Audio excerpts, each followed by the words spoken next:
இருக்கிறது. அது ஒரு பொருள் இருக்குது, அதான் மெய்ப்பொருள். அது அழியாதது.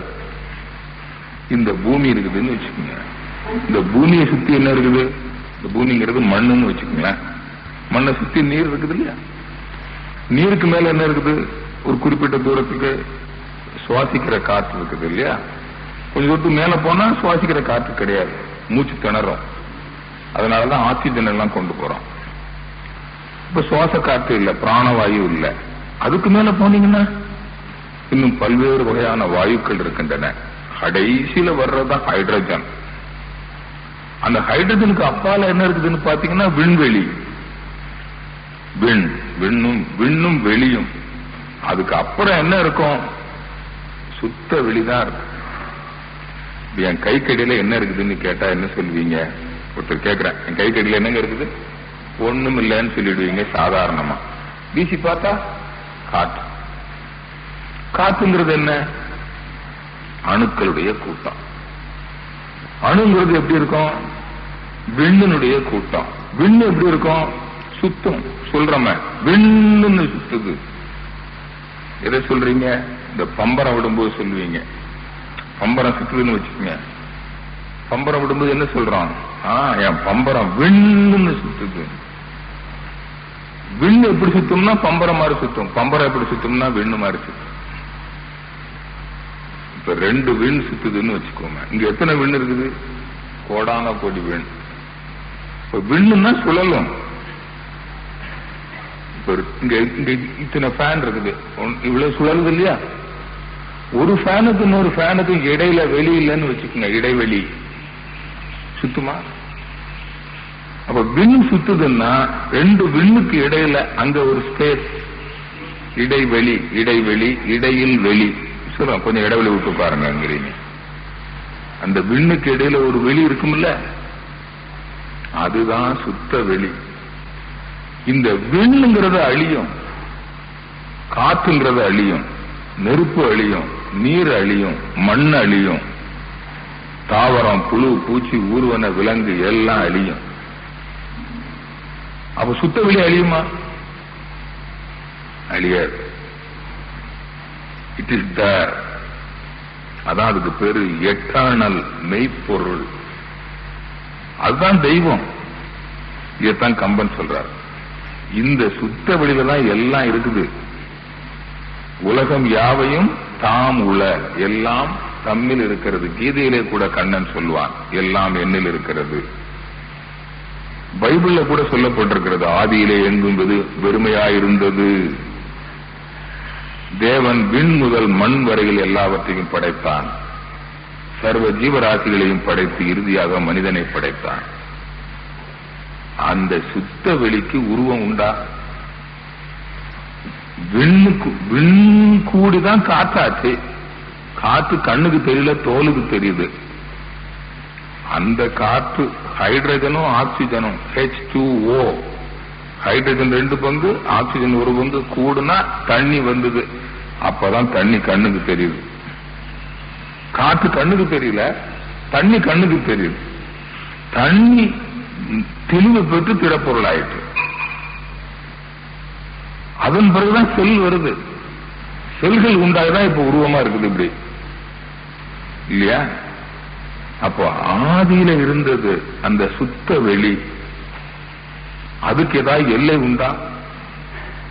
கிடையாது.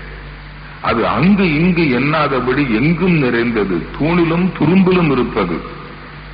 இங்க இருக்குதா இல்லையா? சொல்லுங்க. சுத்த வெளி இங்க இருக்குது இல்ல? இந்த தூண்ல இருக்குதா?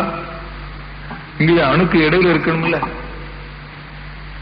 இது வச்சுக்கோங்க, விண்ணுன்னு வச்சுக்கோ, விண்ணுக்கு இடையில இருக்கணும் இல்ல? இது எல்லாம் அசைஞ்சுக்கிட்டே இருக்குது இல்ல? இங்க இருக்கிற அணு அசையாம இருக்குதா? உங்க உடம்புல இருக்கிற செல் அசையாம இருக்குதா? இந்த துணியில் இருக்கிற அணு அசையாம இருக்குதா? அசைஞ்சுக்கிட்டு தான் இருக்குது. அதான் அங்க இருந்து ஒரு அலை வந்துகிட்டே இருக்கு. எந்த பொருளை எடுத்துப்பா, உங்க உடம்புல கை வச்சு பாருங்க, அங்க ஒரு மனம் வருது. எப்படி மனம் வருது? இங்க இருக்கிற அணு அலையை தள்ளிக்கிட்டே இருக்கு. எந்த பொருள் இருந்து ஒரு அலை வந்துகிட்டே தான் இருக்கு, இந்த சுத்திக்கிட்டே இருக்கு. ஃபேன் சுத்தலைன்னா காத்து வருமா? வர்றாது. அப்ப இதெல்லாம் அசைச்சுக்கிட்டே இருக்குது. அணு அசையுது. அணுவை அசைக்கிறது யார்? அணு அசைக்க வேண்டாம். இந்த பூமி அணுக்களால் ஆனது தானே. சும்மா சாதாரணமா திங்க் பண்ணுங்க. அணுக்கள் கூடிதான் காற்றாகி நெருப்பாகி நீராகி மண்ணாயிருக்குது. நீரும் மண்ணும் சேர்ந்ததுதான் இந்த பூமி. பூமி சுத்துது இல்ல, ஒரு சுத்து ஒரு நாளைக்கு. இது யாரு சுத்த முடியும்? மனிதன் யாராவது சுத்துறோமா? ஒரு ஒரு பெரிய ஒரு ராட்சச மோட்டார் வச்சா சுத்துறோம் இல்லையே. தன்னை தானே சுத்துங்கிறோம். இது மனிதனால செய்ய முடியுமா? அப்ப அவனன்றி ஒரு அணுவும் அசையாது. அணு சுழல்வதால் பூமி சுழலுகிறது. அப்ப இந்த பூமியை சுத்துறது யாரு? இறைவன். அப்ப அவனன்றி ஒரு அணுவும் அசையாதுன்னா அது அந்த அணுக்கு அப்பால என்ன இருக்குது? அணு சுழலுகிறது. அப்ப அணுவை சுழற்றணும்னா அணுவுக்கு அப்பால இருப்பது அணுவுக்குள் அணுவாய் அணுவுக்கு அப்பாலாய் பாடினாங்க. அதான் சுத்த வெளி, அதான் தெய்வம். ஒரு அணு சுத்திக்கிட்டே இருக்குது வச்சுக்குவோம், இப்படி சுத்திக்கிட்டே இருக்குது. இப்ப இந்த ஃபேன் சுத்துது இல்லையா, வெளி வட்டத்துல பாருங்க பெரிய வட்டம். அப்படியே உள்ள போக போக போக போக போக சுழற்சி வேகம் குறைந்து கொண்டே போய் கடைசியில சுழலாத ஒரு இருப்பு நிலை வருமா வராதா? அப்போ அணுவுக்கு அப்பால் இருக்கிற அந்த சுழலாத சுத்தவெளி அணுவுக்கு உள்ளே இருக்குமா இருக்காதா? இதைத்தான் ஒரு மகான் பாடினார், அணுவுக்குள் அணுவானவன். அப்ப சுத்த வெளி ஒன்று இருக்குது. அந்த சுத்த வெளிதான், வெட்ட வெளிதான் பேராற்றல் மிக்கது, ஆல் மைட்டி. அதான் சொன்னேன், நான் 70 கிலோ இருக்கிறேன், என்ன தாங்குற இந்த சேர் என்னை விட வலியதா இல்லையா? என்ன உட்கார தாங்குமா? இந்த சேரை விட இந்த கட்டடம் வலியதா இல்லையா? சேரை தாங்குது இல்ல. இந்த கட்டடத்தை விட பூமி வலியதா இல்லையா? பூமியை தாங்கு, இந்த கட்டடத்தை தாங்குது இல்ல பூமி. பூமியை சுத்த வெளி தாங்கிக் கொண்டிருக்கிறது என்றால் பூமியை விட சுத்த வெளி வலியதா இல்லையா? சாதாரணமா திங்க் பண்ண. இதை வச்சுதான் சொன்னாங்க, சர்வ வல்லமை பொருந்திய எங்கள் பிதாவே, ஆல் மைட்டி. சிலர் ஆங்கிலத்தில் தவறா எழுதுவாங்க, I am doing well by the grace of Almighty. What do you mean by Almighty? The mightiest of all. பெரிய பேராற்றல், இவ்வளவு பெரிய பூமியை தாங்கிக்கிட்டு இருக்குதுன்னா அப்ப சுத்த வெளி பெரிய தெய்வம் தானே. அந்த சுத்த வெளிதாங்க தெய்வம், அதுல சந்தேகமே கிடையாது. இதுவரையில இந்த வேதங்கள், உபனிஷத்துக்கள், எத்தனையோ மதங்களை ஸ்தாபித்த மகான்கள், சித்தர்கள், யோகிகள் எல்லாரும் என்ன சொல்லி இருக்கிறாங்க தெய்வத்தை பற்றின்னு பாத்தீங்கன்னா, இந்த சுத்தவெளி வெட்டவெளி, சுத்தவெளி வெட்டவெளி, இதைத்தான் சொல்லி இருக்கிறாங்க. அது அங்குங்கன்னாதபடி எங்கும் நிறைந்தது சொல்லியிருக்காங்கல்ல. தூணிலும் துரும்பிலும் இருப்பான், நான் எல்லா பொருளிலும் இருக்கிறேன், எல்லா பொருளும் என்னில் இருக்கிறது, கீதையிலே கண்ணன் சொன்னான். இப்ப எல்லா பொருளும் அணுன்னு வச்சுக்கோங்களேன். அந்த அணுவுக்கு மத்தியில் இருக்குன்னு சொன்னேன் இல்லையா சுத்த வெளி. அப்ப எல்லா பொருளும் இருக்கானா இல்லையா? இங்க அணு இருக்குது, இந்த அணுவுல அணுவுக்கு உள்ள சுத்தவெளி இருக்கும்ல, அங்க சுத்தவெளி இருக்குதுன்னா இறைவன் இருக்கான்னு அர்த்தம். இப்ப இந்த மைக் ஸ்டாண்ட் எதுல இருக்குது? சுத்தவெளியில தான் இருக்கு. இதைத்தான் கீதையிலே கண்ணன் சொன்னான், எல்லாம் என்னில் இருக்கிறது, நான் எல்லாவற்றிலும் இருக்கிறேன். இப்ப சொல்லுங்க, தூணிலும் துரும்பிலும். துரும்பு அணுவின் கூட்டம், இப்ப துரும்புலையும் நான் இருக்கிறேன், தூண் அணுவின் கூட்டம், அங்கேயும் இருக்கிறேன். இப்ப தூண்ல இருக்கிறது, துரும்புல இருக்கிற இறைவன் இந்த 70 கிலோல இருப்பானா இருக்க மாட்டானா? நல்ல சிந்தனை. இதைத்தான் கீதையிலே கண்ணன் சொன்னான், விண்ணும் காற்றும் நெருப்பும் நீரும் மண்ணும் அண்டசராசரங்கள் அனைத்தும் சர்வ ஜீவராசிகளும் நானே. அப்ப எல்லாம் யார் ஒருவர் எல்லா பொருளிலும் என்னை காண வல்லவரோ அவரை விட்டு நான் விலகுவதும் இல்லை, என்னை விட்டு அவர்கள் நீங்குவதும் இல்லை. இன்னைக்கு இதுகளே கண்ணன் சொன்ன இதே இதைத்தான். அப்போ இந்த சுத்த வெளிக்கு உருவம் உண்டா சொல்லு. இந்த மைக்குக்கு உருவம் உண்டு, ஸ்டாண்டுக்கு, இந்த சேருக்கு உருவம் உண்டு, இந்த உடலுக்கு உருவம் உண்டு. அணுவும் அணுக்களுடைய கூட்டத்திற்கும் உருவம் உண்டு. அணுவுக்கு உருவம் உண்டு இல்லை? அப்ப அணுவுக்கு அப்பால் இருக்கிற சுத்தவெளி அது எல்லையில்லாது பறந்து இருக்குது. நண்பர்களே, உருவம்னு ஒண்ணு இருந்தா அதுக்கு ஒரு எல்லை இருக்கும். நீளம், அகலம், ஆழம் எல்லாம் உண்டு. இறைவன் அங்கு இங்கு எண்ணாதபடி எங்கும் நிறைந்து இருக்கிறான்னா அவனுக்கு உருவம் உண்டா? கிடையவே கிடையாது. இதைத்தான் வேதங்கள் சொல்லுது, உருவம் கிடையாது. இந்து மதத்துல ஞானசம்பந்தர், மாணிக்க வாசகர் போன்றவர்கள் எல்லாம் இருந்திருக்காங்க, பெரிய ஞானிகள் இல்லையா, நாவுக்கரசர் எல்லாம். அவங்க என்ன சொல்லியிருக்கிறாங்க தெரியுமா இறைவனை பற்றி? ஒரு நாமம் ஓர் உருவம் இல்லான் சொல்லியிருக்கிறது. இதெல்லாம் பார்க்கணும், படிக்கணும். இறைவனுக்கு உருவம் கிடையாது, அவனுக்கு பேரும் கிடையாது. நமக்கெல்லாம் எதுக்கு பேர் வச்சிருக்காங்க? நம்ம ஒரு ஆளா இருக்கிறோம். உங்களுக்கு இத்தனை பேர் லேடிஸ், இத்தனை பேர் ஜென்ஸ். ஒரு ஆள் இருந்தா பேர் வேண்டியதில்லை, அடையாளம் கண்டுக்கணுமே. இவருக்கு சுப்பிரமணியன், இவருக்கு பெருமாள், இவருக்கு காளியப்பன், இவருக்கு கணேசன் பேர் வைக்கிறோமே. ஏன்? நிறைய பேர் இருக்கிறோம். இறைவன் ஒருவன் தானே, அவனுக்கு எதுக்கு பேர்? நல்ல பேர் வைக்கிறது. இந்த இது சைவ சமயத்துல சொல்லியிருக்கிறாங்க. இந்த வைஷ்ணவ சமயம்னு ஒண்ணு இருக்கு. அதுல 12 ஆழ்வார்கள் இருந்திருக்காங்க, இங்க 63 நாயன்மார்கள் மாதிரி. அதுல தலை சிறந்த ஆழ்வார் ஒருத்தர் உண்டு, நம்மாழ்வார்னு பேர். நான் பிறந்த ஊருக்கு பக்கத்து ஊரு ஆழ்வார் திருநகரி, திருநெல்வேலி மாவட்டத்துல. நம்மாழ்வார் அவர் சொல்றார், யாவையும் எவ்வுயிரும் தானாகி, யாவையும் எவ்வுயிரும் தானாகி நானே அதுவாக ஆனேன், பால் தயிராக ஆனது போல. யாவையும் எவ்வுயிரும் தானாகி அவரவர் சமயந்தோறும் தொய்விலன் புலன் 5க்கும் சொல்லப்படன். 5 புலன்களால் காண முடியாதவன். அப்ப புலன்களுக்கு எட்டாதவன் அவனுக்கு உருவம் உண்டா? சொல்றார், ஆவிசேர் உயிரினும் உள்ளான், உன் உயிருக்குள் இருக்கிறான்னு சொல்றான். இதைத்தான் கீதையிலே கண்ணன் சொன்னான் அர்ஜுனன் கிட்ட.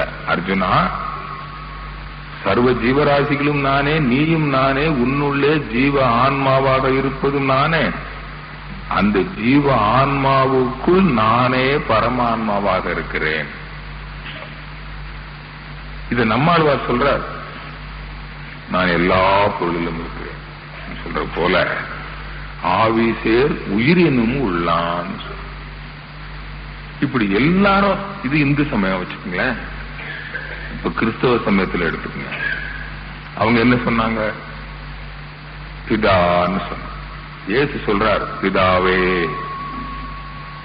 ஆதியிலே எங்கும் வெறுமையாயிருந்தது, சுத்த வெளி. அந்த பிதான்னா என்ன அர்த்தம்? அதே அவங்க பிதான்னு சொன்னது தந்தை, எல்லாவற்றுக்கும் தந்தை. இப்ப நமக்கு தந்தை யாரு? எனக்கு தந்தை யாருன்னு கேட்டா, ஏதோ இன்னைக்கு சமுதாயத்துல தந்தைன்னு ஒருத்திருக்கோம். இந்த உடலுக்கு வித்து எங்கிருந்து வந்ததோ அவரை என்னுடைய தந்தைன்னு சொல்றேன். அவருக்கு வித்து எங்கிருந்து வந்தது? எங்க தாத்தா கிட்ட இருந்து. எங்க தாத்தாவுக்கு தந்தை யாரு? அவங்க அப்பா, அவங்க அப்பா, அவங்க அப்பா. ஆதி மனிதன் வருவான்ல, ஆதி மனிதனுக்கு தந்தை யாரு?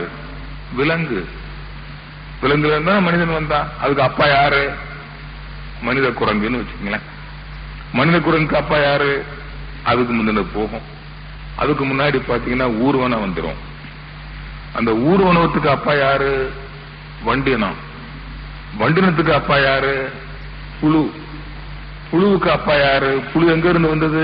தாவரத்துல இருந்து வருது. தாவரம் எங்க இருந்து வந்தது? மண்ணுல இருந்து. தாவரத்துக்கு அப்பா யாரு? மண்ணு. மண்ணுக்கு அப்பா யாரு? அம்மா யாரு? நீர். நீர் தானே மண்ணாச்சு. லிக்விட் தான் சாலிட் ஆகுறது. அந்த நீருக்கு அப்பா அம்மா யாரு? வாயு, ஹைட்ரஜன், ஆக்சிஜன், காற்று. ஹைட்ரஜன் ஆக்சிஜன் சேர்ந்தானே தண்ணி வந்தது. அந்த வாயுக்கு அப்பா அம்மா யாரு? அணுவின் கூட்டம். அணுவுக்கு அப்பா அம்மா யாரு? சுத்த வெளி. சுத்த வெளி ஒன்னா ரெண்டா? அப்பதான் நம்ம இந்து சமயத்துல அருமையா சொன்னாங்க, தந்தையும் நீயே தாயும் நீயே, அம்மையே அப்பா. அம்மையப்பர்னு ஒரு ஊர் இருக்கு திருவாரூர் பக்கத்துல. சொன்னாங்களா இல்லையா? நல்லா திங்க் பண்ணி பாருங்க. அம்மையே அப்பா, அம்மையும் நீயே, தந்தையும் நீ. சரி, அந்த சுத்த வெளிக்கு அப்பா யாரு? அதான் அங்கே இருக்குது. விண்ணுதானே வந்தது. அதனால அதுக்கு அப்பாவும் இல்ல அம்மாவும் இல்ல. அப்பா அம்மா இல்லாததுக்கு என்ன பேரு? அனாதி. அதான் நம்ம இந்து சமயத்துல தெய்வத்தை அனாதின்னு சொல்லுவாங்க. நம்மளை யாராவது அனாதின்னு சொன்னா நமக்கு கோபம் பொத்துக்கிட்டு வருது. இறைவனே அனாதிதான். அதனால இனிமேல் நம்மளை யாராவது அனாதின்னு சொன்னா கூட இறைவான்னு சொல்றான்னு அர்த்தம். வாழ்க வளமுடன் சொல்லும். இதான் சொன்னான். தந்தை பாருங்க, ஆடுகின்றான் அடி தில்லையிலே. எப்படி இந்த சித்தம்பலத்துல பேரம்பலத்துல ஆடுறானா? யாரு? இறைவன் தான் ஆடுறான். எப்படி? இறைவனாகிய சுத்தவெளிதானே பூமியா இருக்கிறான். இந்த பூமி ஆடுதா இல்லையா? சுழலுதா இல்லையா? இங்க இருக்கிற அணு ஆடுதா இல்லையா? மரம் செடி கொடிகள் எல்லாம் இயங்குதா இல்லையா? அருமையா ஒரு பாடல். அது யாரு எழுதுனாங்களோ தெரியல. ஆடுகின்றான் அடி தில்லையிலே ஒரு பாட்டு இருக்குல்ல, அசைந்திடும் செடி கொடி மரங்களிலே அந்த அம்பலத்தரசன் ஆடுகின்றான் சொன்னாங்களா? தந்தையும் தாயுமாய் அவன் இருப்பான், ஒரு தந்தையும் தாயும் அவனுக்கு இல்லை. இந்த பாட்டை எழுதினவங்க எப்படி எழுதினாங்களோ தெரியல. அந்நாள் தொடங்கி இந்நாள் வரையில் ஆடிய ஆட்டம் முடியவில்லை. அதனாலதான் அந்த சிவமாகிய சித்தவெளி ஆடுகிறது தில்லையில. நீ காலை தூக்கிட்டு ஆடிட்டு இருக்கு. அது என்னைக்கு ஆட்டம் நிக்குமோ எல்லாம் அடங்கி போயிடும். அவன் இசை நின்றால் அடங்கும் உலகே. அதனால இப்ப நிறைய பேரு இந்த 2000 வருஷத்துல உலகம் அழியும் அல்லதுன்னு சிலர் சொல்லிட்டு இருக்காங்களா. இத வச்சுக்கிட்டு நடராஜர், சிதம்பரத்துல நடராஜர் ஆடிட்டு இருக்காரு, ராத்திரி 12 மணிக்கு காலை கீழே வச்சிருவாருன்னு சிலர் நினைச்சுக்கிட்டு இருக்காங்க. ஒரு காலை கீழே வச்சுட்டாருன்னா எல்லாம் ஸ்டாண்ட் ஸ்டில். அணு இயக்கம் நின்று போனா என்ன ஆகுங்க? சுத்த வெளியா மாறிடும். இப்போ அலை இருக்குது, கடல்ல அலை இருக்குது. அலை நின்று போனா தனியா போயிடுமே. அப்ப அணு ஏது? அணு இல்லைன்னா காற்று இல்ல, நெருப்பு இல்ல, நீர் இல்ல, மண்ணு இல்ல, கோள்கள், நட்சத்திரங்கள், ஒரு தாவரம், புழு, பூச்சி, ஊர்வன, விலங்கு, மனிதன் ஒண்ணும் கிடையாது. அப்படி சொல்லி வச்சாங்க. இப்ப நிறைய பேர் 2000 வருஷம் எப்படா வரும் உலகம் அழியும்னு காத்துக்கிட்டு இருக்காங்க. ஏன் தெரியுமா? அவ்வளவு கடன் தொல்லை. கடன் கொடுக்க வேண்டிய வேலையே இல்ல 2000க்கு அப்புறம். அன்னைக்கு ஒரு ஆள்கிட்ட எனக்கு கொஞ்சம் பணம் தரணும். என்னங்க எப்ப பணம் தர்றீங்க? 2000க்கு அப்புறம் பாக்கலாங்க.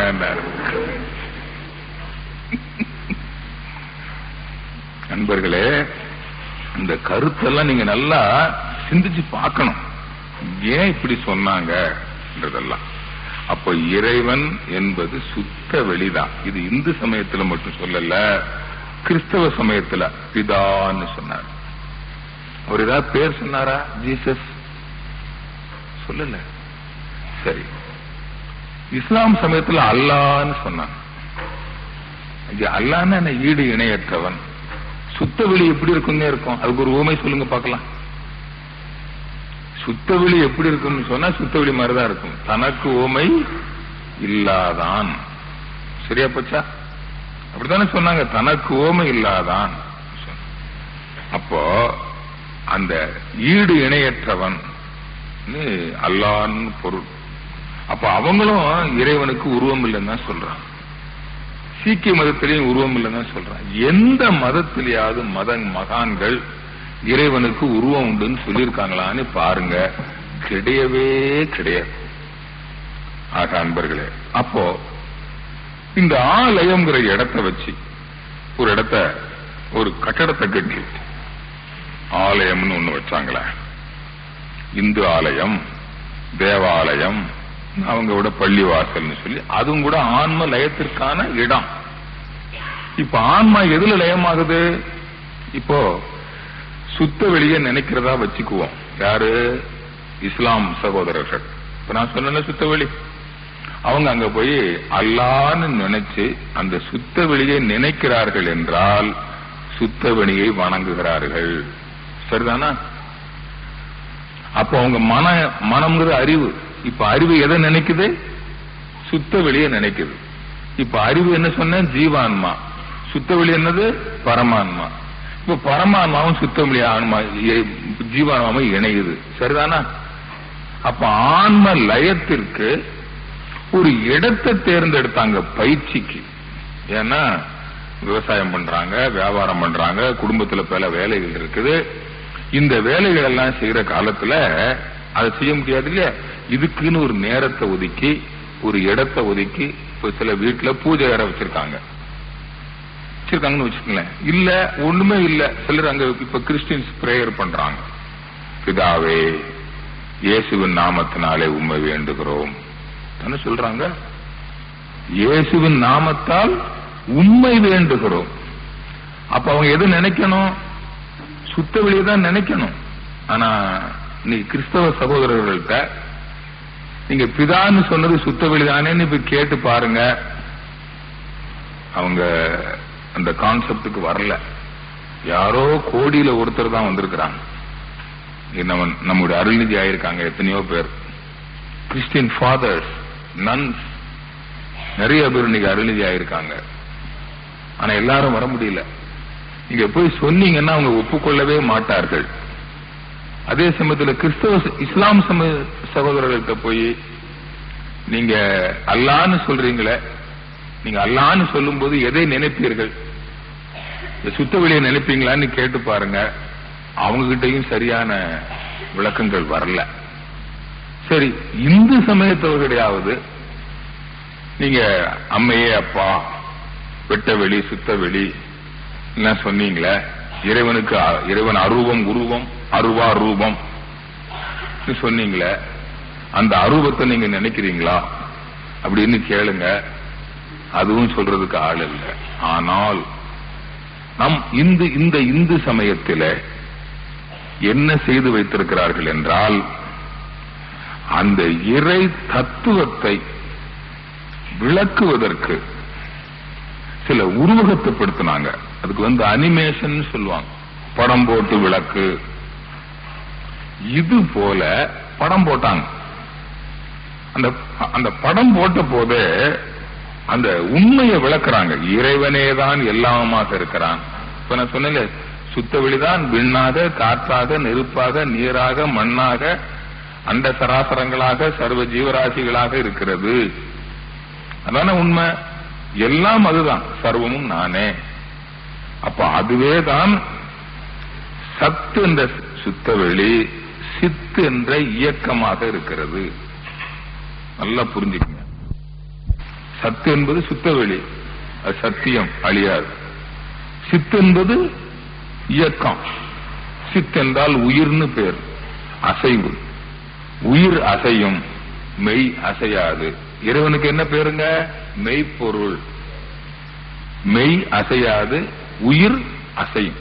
சித் என்றால் உயிர். அந்த உயிரை உணர்ந்தவர்களுக்கு பேர் தான் சித்தர்கள். சித்தர்கள்னா ஏதோ கையில கொஞ்சம் மணல் அள்ளி கொடுத்து அதை கடலை ஆக்குவாங்க. நம்ம கடலை பொடி வாங்கவே வேண்டியதில்லை. கொஞ்சம் ஓடு எடுத்து கொடுத்தா பொன்னாக்கி தருவாங்க அப்படிலாம் நினைக்கிறீங்க. சித்து என்றால் உயிரை உணர்ந்தவர்கள் சித்தர்கள். சித்து என்பது அசையும் உயிர். விண் அசைது இல்லையா? இப்போ உயிர் அசையுமாங்க பார்ப்போம். தமிழ்ல மெய்யெழுத்து உயிரெழுத்துன்னு இருக்கு. உயிரெழுத்து என்னது? ஆ, இ, உ, ஏ, ஓ, அவுன்னு இருக்கு இல்லையா? இதான உயிரெழுத்து. இப்ப உயிரெழுத்தை உச்சரிக்கும் போது உதடு நாக்கு அசைதா இல்லையா? ஆ, இ, உ, ஏ, ஓ அசைது இல்லையா? இப்ப ஒரு மெய்யெழுத்தை உச்சரிங்க பார்க்கலாம். இந்த கான்னு போட்டு மேல புள்ளி வைக்கிறமே அந்த எழுத்தை உச்சரிங்க பார்க்கலாம். இக்குன்னு சொல்லுவீங்க, அதுல ஈ சொல்லாம சொல்லணும். ஈங்கிற ஓசை வராம அந்த மெய்யெழுத்தை உச்சரிங்க பார்க்கலாம். உச்சரிக்கவே முடியாது, அசையவே அசையாது. இதான் மெய் அசையாது, உயிர் அசையும். அதனாலதான் இறைவனை மெய்ப்பொருள்னு சொல்லி, அந்த மெய் எப்படி இருக்கும்? அசையாம இருக்கும் இல்லையா? அசையாம ஒரு இடத்துல இருந்தா அதுக்கு ஒரு பேர் சொல்லுவோமே, சிவனேன்னு இருக்கிறேன்பா. வீட்டுக்குள்ள குழந்தை அங்க எங்கேயும் ஓடும், அப்ப சில சொல்லுவாங்க, சிவனேன்னு ஒரு இடத்துல இருக்குதா? ஒரு தடவை பிடிச்சு உட்கார வச்சு இப்படி வச்சிருப்பாங்க, சிவனேன்னு உட்கார். தேசம் இதான் மௌன நிலை. மௌனமா இருக்கிறாராம் இறைவன். மௌனமா அசையாம மௌனமா இருக்கிறான், மௌன நிலையில் இருக்கிறான், அசையாது இருக்கிறான், சிவமாக இருக்கிறான். அசைந்தால் சக்தி புரிஞ்சு, இருந்தால் சிவம், அசைந்தால் சக்தி. அந்த சக்தி தான் உயிர். நம்மகிட்டையும் உயிர் போயிடுச்சுன்னா இது மெய் அசையாது. மெய் அசையுமா? கை தூக்குமா? தூக்காதே. உயிருக்கு தான் அசையுது. அப்போ உயிருங்கிறது சித்தம், சித். அப்போ உயிர்னா அசைவு. பூமிக்கு உயிர் இருக்குதா இல்லையா? அடுத்த கேள்வி, பூமிக்கு உயிர் இல்ல அப்படிங்க. இல்லாமல அசைது, ஒழுங்கா அசைது இல்ல. இது அதர்வணைய வேதத்துல ஒரு இது படிச்சுக்கிட்டு இருந்தேன். அப்போ முண்டகோப்ப உபனிஷத் அப்படின்னு ஒரு உபனிஷத்து இருக்கு. அதுல அருமையா எழுதுறான், பூமிக்கு உயிர் இல்லை என்றால் உயிர் உள்ள தாவரம் எப்படி பூமியிலிருந்து வரும்? வராது. இருக்குது. உயிர்னா இந்த இடத்துல உயிர்னா அசைவு பேர். ஆக சித் என்றால் உயிர். அப்ப அசைவது எல்லாமே உயிர். அணுக்கள் எல்லாமே உயிர். காற்று உயிர், காற்றுல உயிர் இருக்குது, நெருப்புல உயிர் இருக்கு, நீர்ல உயிர் இருக்கு, மண்ணுக்கு உயிர் இருக்குது. உடம்புல இப்போ உணர்வு இருக்குது. செத்து போயிட்டா உணர்வு இல்ல, இங்க இருக்கிற செல் அசையும்.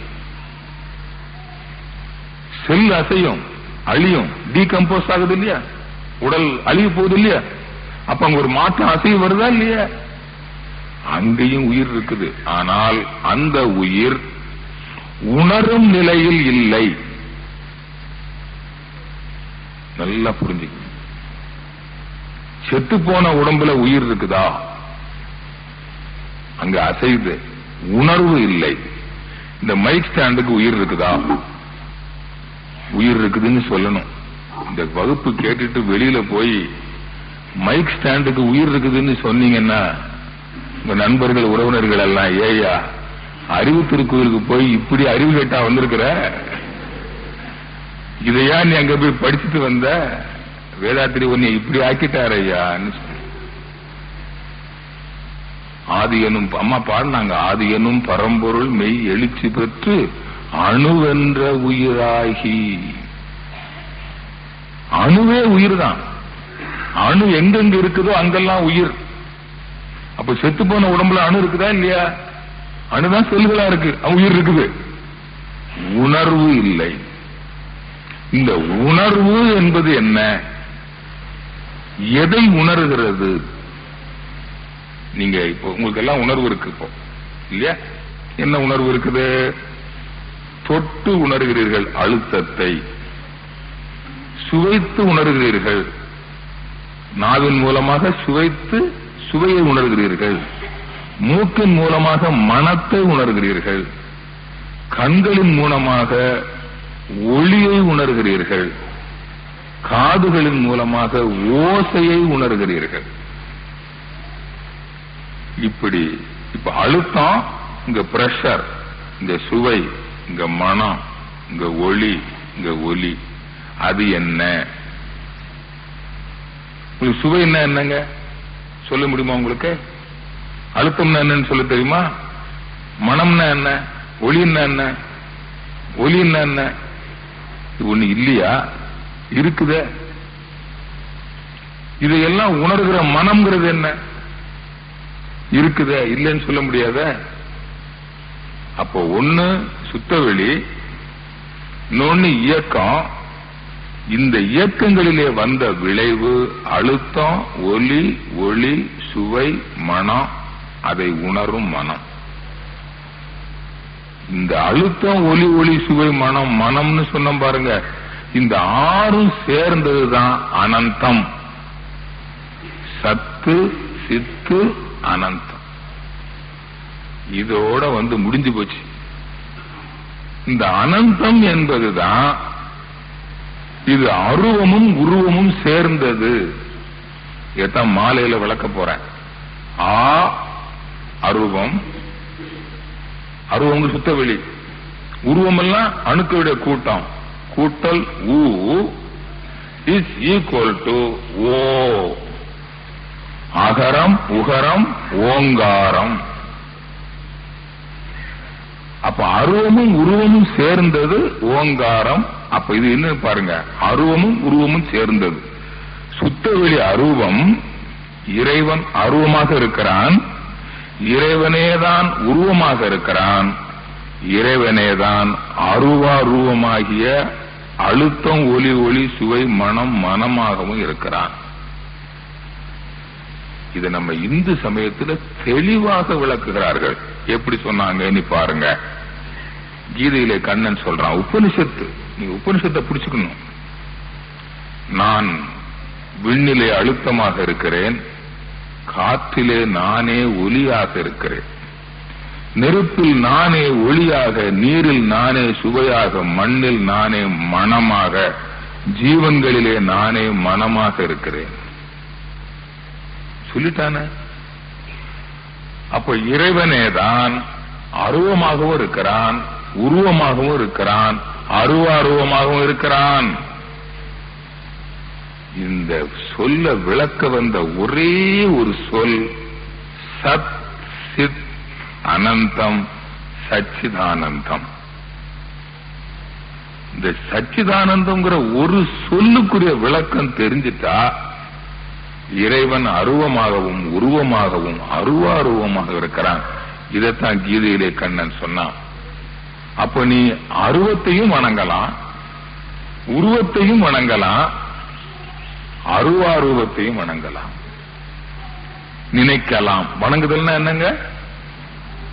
அருவாரூபத்தையும் வணங்கலாம், நினைக்கலாம், உருவத்தையும் நினைக்கலாம், அருவத்தையும் நினைக்கலாம். நீ எதை வணங்கினாலும் எதை நினைத்தாலும் என்னையே வணங்குகிறாய் சொல்லிருக்குதா? கீதா உபதேசம் கேட்கணும். முதல்ல உபதேசம் பண்றதுக்கு ஆள் வேணுமே, அது ஒரு ஸ்கேர்சிட்டி. கோயில்கள் அதுக்குத்தான் வச்சோம். ஆனா அது சொல்றதுக்கும் ஆள் இல்ல, கீதாபதேசம் சொல்றவங்களுக்கும் ஆள், சொல்றதுக்கும் சரியான ஆள் இல்ல, கேட்கறதுக்கும் ஆள் இல்ல. கச்சேரி வச்சா 9 மணிக்கு கச்சேரின்னா 8 மணிக்கு பாய் விரிச்சு உட்கார்றதுக்கு ஆள் இருக்கு. நம்ம எங்க தேர போறோம்னு நினைக்கிறீங்க? ரொம்ப கஷ்டம். அது அந்த சத்து, சித்து, அனந்தம்ங்கிற தத்துவத்தை நான் இங்க உங்களுக்கு ரொம்ப தெளிவா நான் இன்னைக்கு விளக்கி இருக்கிறேன். அப்போ நீ எதை நினைத்தாலும் என்னையே நினைக்கிறாய், நீ எதை வணங்கினாலும் என்னையே வணங்குகிறாய். அப்போ இறைவனை அருவமாகவும் வணங்கலாம், உருவமாகவும் வணங்கலாம், அருவாரூபமாகவும் வணங்கலாம். அருவாரூபத்துக்குள்ள உருவமும் இருக்கிறது, அருவமும் இருக்கிறது. இப்ப வாங்க இந்து சமயத்துல எப்படி வச்சாங்கன்னு பாருங்க. அந்த அரூபம் ஒரு 5 நிமிஷம் கழிச்சு இது கொடுத்துக்கலாம் மோர். அந்த இறைவன் சுத்த வெளிக்கு கலர் உண்டா? வர்ணம் உண்டா, ஒளி உண்டா? நீங்களே பண்ணு. ஒளி இருக்க வேண்டுமானால் வெப்பம் இருக்க வேண்டும். நெருப்பு இல்லை என்றால் ஒளி கிடையாது. இப்போ பகல் 11 மணிக்கு மேலாச்சு, இங்க எல்லாம் ஒளி இருக்கு. இப்படியே மேல போனீங்கன்னா எது வரையில ஒளி இருக்குன்னு நினைக்கிறீங்க? ஆக்சிஜனை தாண்டின உடனே மேல ஒளி கிடையாது. இப்பவும் பகல்லையும் ஒளி கிடையாது. மேல பாத்தீங்கன்னா சூரியன் இருக்கும், ஆனா மேல இருள். ஏன்? ஆக்சிஜன் இல்ல. அப்போ சுத்த வெளியில ஆக்சிஜன் என்னது? 16 அணுக்கள் கூடிய கூட்டம். அணு இருக்கணும், அணு ஆக்சிஜனா இருக்கணும். சுத்த வெளியில அணு உண்டா? கிடையாது. அப்ப அங்க ஒளி உண்டா? கிடையாது. அங்க இப்ப எப்படி? அப்ப ஒளி இல்லாத இடத்துல என்னங்க இருக்கும்? இருள் தான் இருக்கு. அப்ப ஒளி வந்தது, இருள் அங்கே உள்ளது. இங்க ஒளி இருக்குது, இங்க இருள் இருக்கா இல்லையா? கைக்குள்ள பாருங்க இருள், மூக்குக்குள்ள இருள், காதுக்குள்ள இருள். இருள் இல்லாத இடம் எங்க? எங்கேயாவது இருள் இல்லாம செஞ்சிருவீங்களா? இருள் இல்லாம யாராவது செஞ்சிட முடியுமா? நீக்கவே முடியாது. அதான் சொன்னான், அங்கு இங்கு எண்ணாதபடி எங்கும் நீக்கமர நிறைந்து உள்ளது. நல்லா கவனிச்சுக்கங்க, சுத்த வெளி இங்க இருக்குது, அது இருளாதான் இருக்கு. அதைத்தான் வள்ளல் பெருமான் சொல்லுகிறார், இருளாக கண்ட பொருள் அல்லால் வேறு அறியேன். திருவருட்பாவை நல்லா படிக்கணும். அருள் பெருஞ்சோதி அருட்பெருஞ்சோதின்னு விளக்கு வச்சுக்கிட்டு பாடப்படாது. இருளாக கண்ட பொருள் அல்லால் வேறு அறியேன்கிறார். அவரை விட நம்ம சைவ சமயத்துல அவருக்கு குரு வள்ளலாருக்கு குரு மாணிக்க வாசகர். திருவாசகத்தை நல்லா படிக்கணும். இங்க சொல்றாரு ஒரு இடத்துல, எழுதி வச்சுக்கங்க, திணிந்ததோர் இருளில் தெளிந்த தூ வெளியேங்கிறார். தெளிந்த தூய வெளி அது எப்படி இருக்குமா? திணிந்ததோர் இருள்ங்கிறார். திணிவு பெற்ற இருள். அதத்தான் மகரிஷி அருமையான ஒரு வார்த்தையில சொன்னாங்க, கும்மிருட்டு. கும்மிருட்டு. அதத்தான் கீதையிலே கண்ணன் சொன்னான். கண்ணன்னா யாரு? கருப்பன்னு பேர், கிருஷ்ணன்னு பேர் இல்லையா? இறைவனுக்கு கருப்பன் கிருஷ்ணன் பேர், கிருஷ்ணபட்சம். அப்போ கருப்பா இருப்பான், கருப்பராயன், கருப்பாண்டி, கருப்பசாமி எல்லாம் சொல்லி வச்சுட்டோமா இல்லையா? அப்ப இறைவன் என்ன கலருங்க? கருப்பு தான் கிருஷ்ணன். அப்ப சுத்தவெளி என்ன கலருங்க? இருள். இருள் என்ன கலரு? கருப்பு. அப்ப இறைவனுடைய கரு நிறம் கருப்பு. இதத்தான் நம்ம நாட்டுல யாராவது இறந்து போயிட்டா இறைவனடி சேர்ந்தார் கருப்பு கலர்ல பேட்ஜ் குத்திக்கிறோம். இறைவனடி சேர்ந்தாருங்கிறதுக்கு சவ பெட்டியில கருப்பு பேப்பர்ல பெட்டி கருப்பு பேப்பர். ஏன் ஒவ்வொரு ஜாதிக்கு ஒவ்வொரு கலர் கட்டிக்கிறது தானே? ஏன் செய்யல? அந்த இறைவன் கருப்பு, மூலவர் கருப்பு, எல்லாவற்றுக்கும் மூலமானது. விண்ணுக்கு மூலமானது எது? நமக்கு மூலமானது எது? நம் மூதாதையர் யாது சொல்றம? குரங்க பார்த்த உடனே இதோ நம் மூதாதையர். விலங்கு, விலங்குக்கு முந்தினது. இப்படியே போனீங்கன்னா தாவரம், தாவரத்துக்கு முந்தினது மண்ணு, அதுக்கு முந்தின நீரு, நெருப்பு, காற்று, விண். விண்ணுக்கு மூலமானது சுத்தவெளி. இப்ப ஆதி மூலம், ஆதி மூலம். இப்ப ஆதி மூலமேன்னு நினைச்ச உடனே எதை நினைக்கணும்? இப்போ சுத்தவெளி. நல்லா புரியுது. அப்ப ஆதியிலே எங்கும் வெடுமையா இருந்து, இப்ப புரியுதா? அந்த மூலவர். இப்ப மூலவருக்கு என்ன கலருங்க? கருப்பு தானே. இத நம்ம தென்னிந்தியாவில தான் அத பெர்ஃபெக்டா வச்சாங்க. இந்து சமயத்துல கோயில்ல மூலவர கருங்கல்ல செஞ்சு எண்ணெய பூசி கருப்பா ஆக்கி சார், கருப்பா கரு கரு கரு கரு. நீ அதை வணங்க வேண்டும். வணங்குதல்னா என்ன? நினைக்க வேண்டும். அப்ப கருப்பா நினைக்கணும்னா என்ன செய்யணும்? ஆடை ஆவரணங்கள்லாம் போட்டு வச்சா நினைக்க முடியுமா? அதுக்கு ஒரு உபாயம் கண்டுபிடிச்சாங்க. விஸ்வரூப தரிசனம்னு. காலையில கோயில் திறந்த உடனே ஆடை ஆபரணங்கள் எல்லாம் விலக்கி கருத்த உருவத்துல காமிச்சு, நீ இந்த கருத்த உருவத்திலேயே இறைவனை நினைக்க வேண்டும்னு சொன்னான். இதத்தான் விஸ்வரூப தரிசனம் ஆன்மாவை உய்விக்கும். ஆன்மாவை உய்தல்னா என்ன? இந்த ஜீவான்மாவாகிய அறிவு பரம ஆன்மாவோடு இரண்டர லயமாகி இரண்டும் ஒன்றானால் அதான் உய்யும் நிலை. உய்யும் வகை தேடி உள்ளம் உருகி நின்றேன். அப்ப இரண்டு, இந்த ஜீவான்மாவாகிய அறிவு பரம ஆன்மாவாகிய சுத்த வெளியை நினைந்து அதிலே லயமாக வேண்டும். இதுதான் நம்ம இந்து சமயம். அதாவது ஏன் சொல்றேன்னா, இந்து சமயத்தில் இருக்கிற கோட்பாடுகள் மிக உயர்ந்தது. அது இன்னைக்கு எப்படி வழிதவறி போயிருக்கு பாத்தீங்களா? ஹாமில்டன் பிரிட்ஜ் அம்பட்டன் வாராவதின்னு ஆகி போச்சு ஒரு காலத்துல. இப்படி ஆகி போச்சு. சக்கைய விட்டு சாரத்தை விட்டுட்டு சக்கைய பிடிச்சு வச்சுக்கிறோம். இப்பதான் தெரியுது உங்களுக்கு அடி சக்கைன்னு. அப்படின்னா என்ன அர்த்தம்? இவ்வளவு நாளும் சக்கையை தானடா பிடிச்சிருக்கிறோம், இப்பதான் சாறு தெரியுது. புரியுதா? அப்போ இந்து சமயத்துல எவ்வளவு அருமையா வச்சிருக்காங்கன்னு பாரு. அந்த இறைவன் கருப்பன் கிருஷ்ணன் கருப்பா வச்சு நீ அதை நினைக்க வேண்டும்னு சொன்னான். எத்தனை பேரு கருப்பா பாத்தீங்க? அபிஷேகம் பண்ணும்போது பாப்பீங்க, அதுக்கு முன்னால விஸ்வரூப தரிசனம் பார்ப்பீங்க. அதோட சரி, வீட்டுல யாராவது அந்த ஆடை ஆவரணம் இல்லாத வெறும் சிலையை மட்டும் படம் வாங்கி வச்சு வீட்டுல யாராவது நினைக்கிறீங்களா?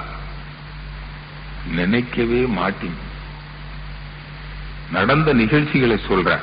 நான் பழனியில கொஞ்ச நாள் அதிகாரியா இருந்தேன்.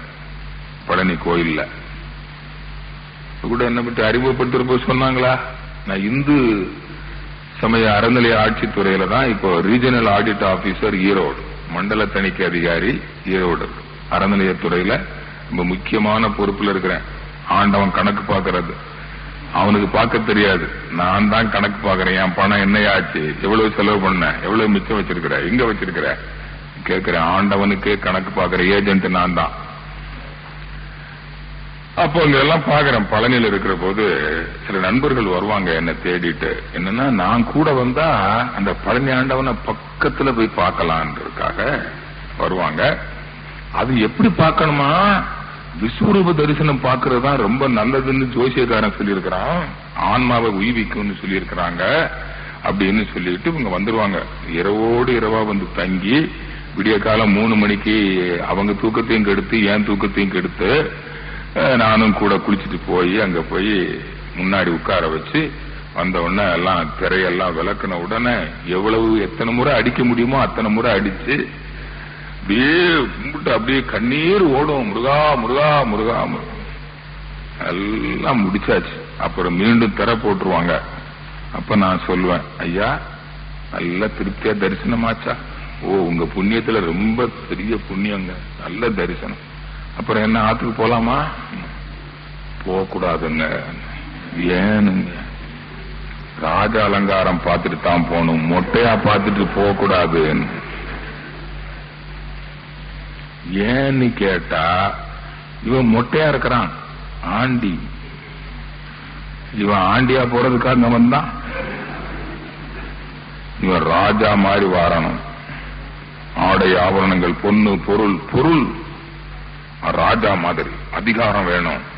ராஜா மாதிரி அப்படி கிரீடங்கள்லாம் வேணும், ஆபரணங்கள் வேணும், பட்டு பீதாம்பரம் வேணும். மெட்டீரியலிஸ்டிக் பிளஷர்,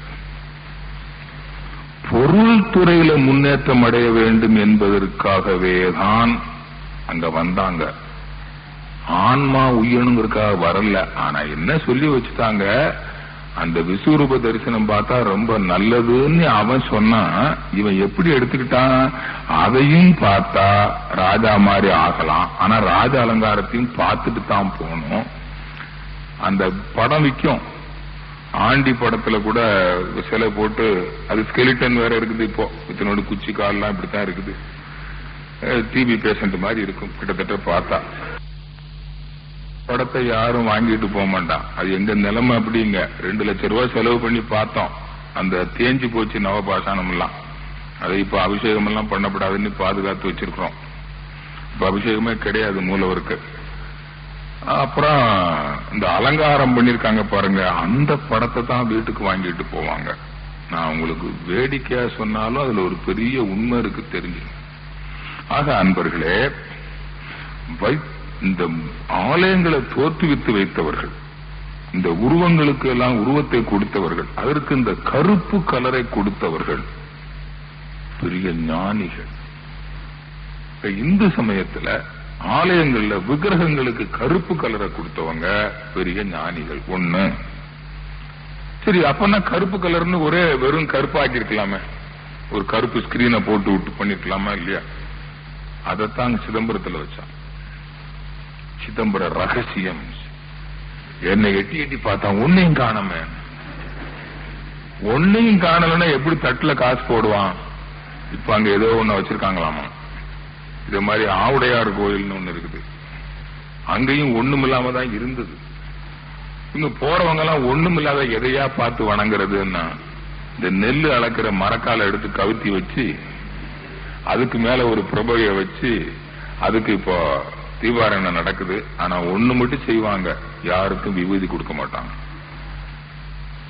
ஏன்னா ஆவுடையார் கோயில இது கோயிலே அல்ல. கொடிமரம் கிடையாது, வாகனம் கிடையாது, கோயிலுக்குரிய ஆகம விதியே கிடையாது. அது